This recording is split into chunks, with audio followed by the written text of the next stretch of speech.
ఉన్న బంగారాన్ని విడిపించి ఆ రోజు ఆన్లైన్ రేటుకే మేము కొంటాం. Sharma gold company. నమస్కారం. సుమన్ టీవీ ప్రేక్షకులకు శ్రీ క్రోధినామ సంవత్సర ఉగాది శుభాకాంక్షలు.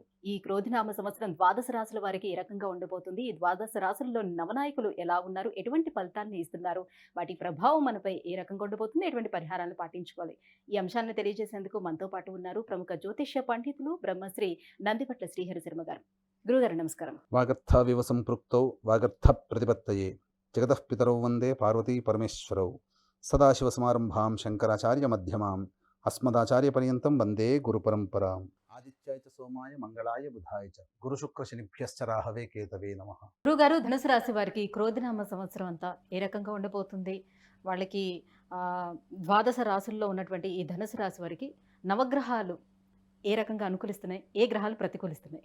ధనుసు రాశి వారికి చూసుకున్నట్లయితే ప్రధానంగా క్రోధినామ సంవత్సరం. ఈ క్రోధినామ సంవత్సరం అంటేనే క్రోధం అంటే కోపము కనబరుచుట, కోపం వెలిబుచ్చుట అని చెప్పవచ్చు.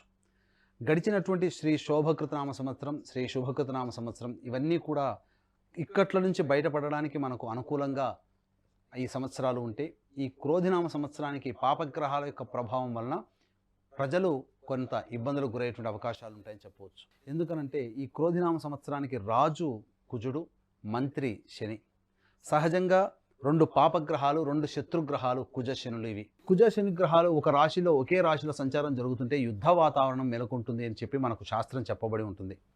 అయితే పాలించే పాలకులు మంచివాళ్ళైతే ప్రజలు సుఖపడతారు, పాలించే పాలకులు చెడ్డవాళ్ళైతే ప్రజలు ఇక్కట్లు కష్టాలు పడతారు. కాబట్టి ఈ క్రోధినామ సంవత్సరానికి పాలించే పాలకుడుగా కుజుడు, సహాయ సహకారాలు మంత్రిత్వం వహించేది శని. కాబట్టి ఈ రెండు గ్రహాలకి వైరత్వం అనేటువంటిది ఉండడం చేత తీసుకున్నటువంటి నిర్ణయాలు ఆమోదించే న్యాయమూర్తులు కానీ ప్రజలు కానీ కొంత విభేదిస్తారని చెప్పవచ్చు. అందుకనే కొంత న్యాయ చట్టాలలో సవరణలు జరిగినప్పుడు కొంత ప్రజల వల్ల ఆగ్రహ జ్వాలలు పెరుగుతాయి ప్రజలకి, అలాగే పాలకులకి. కాబట్టి ఇవన్నీ కూడాను కొంత భయాందోళన కలిగించే అవకాశాలు ఉంటాయి. ప్రపంచవ్యాప్తంగా నిరసనలు వ్యక్తం చేసే అవకాశాలు ఎక్కువగా ఉంటాయని చెప్పవచ్చు. అయితే ఏది ఏమైనప్పటికీ కూడా అది భవిష్యత్తు ఆమోదయోగ్యంగా ఉంటుంది, భవిష్యత్తు ఆశాజనకంగా ఉంటుంది. అందుకనే ఈ యొక్క సవరణలు తెచ్చారని చెప్పి ప్రజలు కూడా అంగీకరించి వాటికి ఆమోదయోగ్యం చెప్తారని చెప్పవచ్చు. ఏది ఏమైనప్పటికీ కూడా ఈ యొక్క క్రోధినామ సంవత్సరం ద్వాదశ రాశుల వాళ్ళు కూడా ఆనందంగా ఉండడానికి దైవానుగ్రహం తప్పనిసరి అని చెప్పవచ్చు. అయితే ఇక్కడ గమనించుకున్నట్లయితే ఈ యొక్క ధనుసు రాశిలో జన్మించినటువంటి వారికి ఈ సంవత్సరం ఆదాయం 11, వ్యయం 5, రాజ్యపూజ్యం 7, అవమానం 5. అంటే దీన్ని బట్టే ఈ యొక్క చిన్న పట్టికను బట్టి ఈ సంవత్సరం అంతా ఈ యొక్క ధనుస్సు రాశి వాళ్ళు ఏ విధంగా ఉండాలో తెలియచేయబడుతుంది. అంటే ఏంటి? ఆదాయం 11 అంటే వ్యయం 5. అంటే 11 రూపాయలు మనం సంపాదిస్తే అందులో 5 రూపాయలు ఖర్చు పెట్టుకుంటాం, మిగతా 6 రూపాయలు దాచిపెట్టుకుంటాం. కాబట్టి ఈ దాచిపెట్టుకున్నటువంటి సొమ్ముని మన జీవితంలో అభివృద్ధి కోసం ఏ విధంగా వాడుకోవాలి, ఆస్తిపరంగా ఏ విధంగా దాన్ని తెచ్చుకోవాలనేటువంటి ఆలోచన చేయమని చెబుతుంది శాస్త్రం. ఇక రాజ్యపూజ్యం 7, అవమానం 5 అంటే మనం చేసేటువంటి ప్రతి పనిని వెన్ను తట్టి ప్రోత్సహించి మనల్ని ముందుకు నడిపించే వాళ్ళు 7 మన చుట్టుపక్కల ఉంటే, మన ముందు చక్కగా నవ్వుతూ మన వెనకాల ఇబ్బందులు పెట్టేటువంటి వాళ్ళు 5 ఉంటారు. ఆ 5 పట్ల నువ్వు అప్రమత్తతతో ఉండి వారిని మీరు ఒక కంట కనిపెట్టండి అని చెప్పి చెబుతుంది ఈ శాస్త్రం. ప్రధానంగా గమనించుకున్నట్లయితే ధనుసు రాశి వారికి తృతీయంలో శని, చతుర్థంలో రాహువు, షష్టమంలో గురువు, దశమంలో కేతు. ఈ కారణం చేత నవగ్రహాల యొక్క అనుగ్రహాలు సంపూర్ణంగా ఉన్నప్పటికీ అంది వచ్చినటువంటి అవకాశాలను వినియోగించుకోలేనటువంటి పరిస్థితి ధనుసు రాశి వారికి గోచరమవుతుంది. కారణం ఏంటంటే తృతీయంలో శని, చతుర్థంలో రాహువు. ఈ రెండు గ్రహాలు కూడా ప్రధానంగా అక్టోబర్ వరకు కొంత ఇబ్బందికర పరిస్థితులను తీసుకుని వస్తాయి. తృతీయ శని అంటే నూతన వ్యక్తులు పరిచయం అవుతారు, వారి ద్వారా మీకు ఇబ్బందికర పరిస్థితులు ఎదురవుతే అవకాశాలు ఉంటాయి. కాబట్టి నూతన వ్యక్తుల పట్ల కాస్త జాగ్రత్తలు పాటించండి. ఈ యొక్క తృతీయ శని ప్రభావం వలన లేనిపోని వ్యవహారాల్లో, అనగా ఏ వ్యవహారంలోనైనా కానీ అతి పరాక్రమం చూపించి అతి విశ్వాసం, అతి ముందు జాగ్రత్త తీసుకోవడం ద్వారా కొంత నష్టం అనేటువంటిది జరుగుతుందని చెప్పవచ్చు. ఇక చతుర్థ రాహువు కొంత వాహన ప్రమాదాలకి కారకుడైనప్పటికీ గృహంలో కొన్ని మార్పులు చేర్పులు చోటు చేసుకుంటాయి, ఆస్తి నష్టం జరిగేటువంటి అవకాశం ఉంటుంది. కాబట్టి జాగ్రత్త పడండి అని చెప్పి రాహు మనకు తెలియజేస్తున్నాడు. ఇక ధనుసు రాశ్యాధిపతి అయినటువంటి గురువు షష్టమందు అనేటువంటిది ఉన్నటువంటి కారణం చేత ప్రధానంగా షష్టమం ఏం చెబుతుంది? రుణము, రోగము, అలాగే సామర్థ్యానికి మించి పనిచేయడము, శత్రువుల్ని సూచిస్తుంది. కాబట్టి మీకు అంతర్గత శత్రువులు ఉంటారయ్యా, జాగ్రత్త పడండి అని చెప్పి మనకు ఈ గురుగ్రహ సంచారము, అలాగే చిన్నపాటి అనారోగ్య సమస్యలు, అసిడిటీ ప్రాబ్లమ్స్ అనేటువంటి పెరగడము, ఇవన్నీ జరుగుతాయి. ఇండైజేషన్ ప్రాబ్లమ్స్, అలాగే డబ్బులకి కాస్త ఇక్కట్లు పడాల్సి వస్తుంది, లేదా ఎక్కడైనా కానీ రుణాలు చేయాల్సినటువంటి పరిస్థితి వస్తుంది, లేదా మీరు ఇచ్చినటువంటి డబ్బులు తిరిగి వసూలు చేసుకోలేనటువంటి పరిస్థితి వస్తుంది. ఇక కేతువు దశమ స్థానంలో ఉండడం, ఈ కారణం చేత మీకు వేదాంత ధోరణి, దైవం మీద భక్తి ఇవన్నీ కలిగినప్పటికీ కూడా చేసేటువంటి పనులలో నిర్ణయాత్మకమైనటువంటి నిర్ణయాలు తీసుకోలేకపోతారు. అనగా ఏంటి దాని అర్థము? తీసుకున్న నిర్ణయాలు పలు మార్పులు చేర్పులు చోటు చేసుకుంటారు. ఒక ప్రాజెక్ట్ని మొదలు పెడతారు, కానీ కంప్లీట్ అయ్యే లోపల అనేక రకాలుగా దాన్ని రీడిజైనింగ్ చేస్తారంటే మీకే నచ్చదు, అంటే మీరు తీసుకున్న నిర్ణయమే మళ్ళీ మార్చుకుంటారు అని చెప్పొచ్చు. అలాగే ఉద్యోగస్తులకి ప్రధానంగా కొంత గడ్డు కాలం అని చెప్పొచ్చు. ఉద్యోగంలో మార్పులు చేర్పులు జరుగుతాయి. కాబట్టి ఏది ఏమైనప్పటికీ కూడా ఈ సంవత్సరం అంతా అలాగే ఉంటుందంటే అలా ఏమీ ఉండదండి. ఈ ధనుసు రాశి వారికి అద్భుతమైనటువంటి యోగ కాలము అక్టోబర్ నుంచి ప్రారంభమవుతుంది. కారణం, ఈ యొక్క ధనుసు రాశి వారికి యోగించే గ్రహమైనటువంటి కర్కాటకంలో కుజుడు 21 అక్టోబర్ నుంచి 21 జనవరి వరకు మీకు కుజ స్తంభన ఏర్పడడం అద్భుతమైనటువంటి యోగ కాలంగా చెప్పవచ్చు. అలాగే ఏ గ్రహం అయితే మిమ్మల్ని ఇబ్బంది పెడుతుందనగా శని గ్రహం మీకు ఇబ్బంది పెడుతుంది. శనివత్ రాహువు కూడా, కాబట్టి రాహువు శని రెండు గ్రహాలు కూడా మీకు అనుకూలంగా ఉండేటువంటి సమయం ఈ యొక్క అక్టోబర్ నుంచి జనవరి 21 వరకు. అలాగే శని మౌఢ్యమి కారణం చేత శని సంపూర్ణంగా బలహీనుడైనటువంటి సమయం 23 ఫిబ్రవరి 2025 నుంచి 29 మార్చి 2025 వరకు. ఈ సమయం కూడా శని ప్రభావం తగ్గుతుంది. కాబట్టి ఈ సమయంలో మీరు అనుకున్నటువంటి విధంగా పైకి రాగలుగుతారు, జీవితంలో అభ్యున్నతిని పొందుతుంది. ఇంకా గమనించుకున్నట్లయితే ప్రధానంగా గృహము అనేటువంటిది నిర్మాణం చేసుకోగలుగుతారు, నూతన వాహనాన్ని కొనుగోలు చేసుకోగలుగుతారు. ఎన్నాళ్ళ నుంచి ఎదురు చూస్తున్నటువంటి సొంతింటి కల మీకు నెరవేరబోతుంది ఈ యొక్క అక్టోబర్ తర్వాత.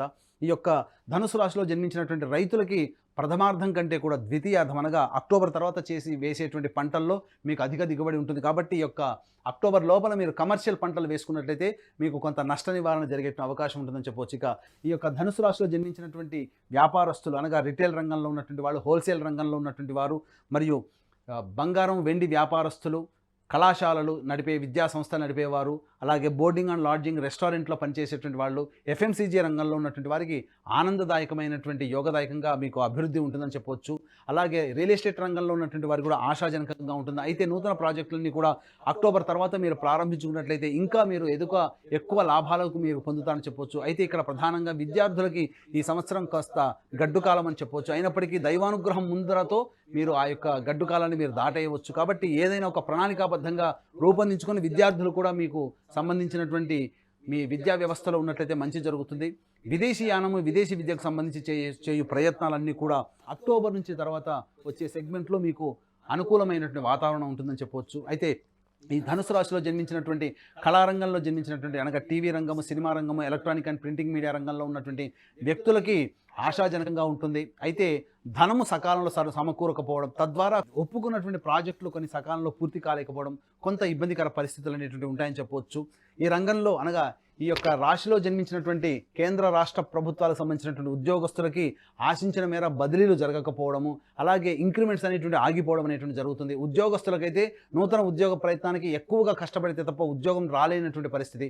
ఏదేమైనప్పటికీ కూడా ఈ యొక్క ధనుసు రాశి వారికి వివాహాది సంబంధించినటువంటి ప్రయత్నాల్లో ప్రథమార్థం కంటే అక్టోబర్ తర్వాత మీకు ఉద్యోగంలో కానీ వివాహంలో కానీ మంచి అనుకున్నటువంటి ఫలితాలను పొందుతారు. నూతన జీవిత భాగస్వామితో జీవితాన్ని అక్టోబర్ తర్వాత ఎంజాయ్ చేస్తారని చెప్పవచ్చు. ఈ విధంగా ఓవరాల్గా చూసుకున్నట్లయితే ఈ రాశి వారికి సంబంధించి శుభ అశుభ మిశ్రమం కంటే శుభయోగమే అధికంగా ఉంటుందని చెప్పవచ్చు. అయితే ప్రణాళికాబద్ధంగా ముందడుగు వేసినట్లయితే మంచి జరుగుతుంది.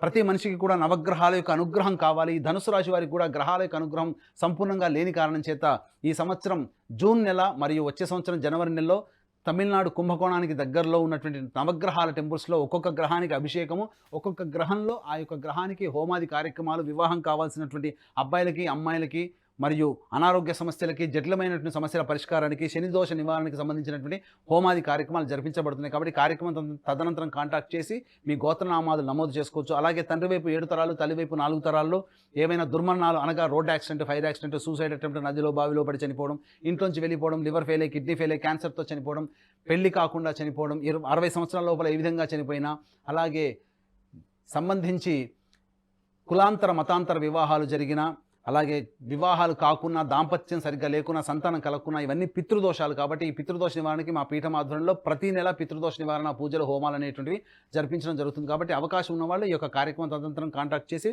పితృదోష నివారణ పూజలు కూడా మీ గోత్రనామాలు నమోదు చేసుకోవచ్చు. గురుగారు, ధనుసు రాశిలో జన్మించినటువంటి స్త్రీలకి ఎలా ఉండబోతుంది ఏంటనే విషయాన్ని తెలియజేస్తారా? ధనుసు రాశిలో జన్మించినటువంటి స్త్రీలు శారీరక శ్రమ అనేటువంటిది ఎక్కువగా పెడితే తప్ప వీరు యోగాన్ని పొందలేకపోతారు. అయితే ప్రయత్నించినట్లయితే అన్ని రకాల రంగాల్లో విజయాన్ని పొందే అవకాశం ఉంటుంది. ముఖ్యంగా కుటుంబంలో మీ మాటకి విలువ పెరుగుతుంది, పెద్దన పాత్ర పోషిస్తారు.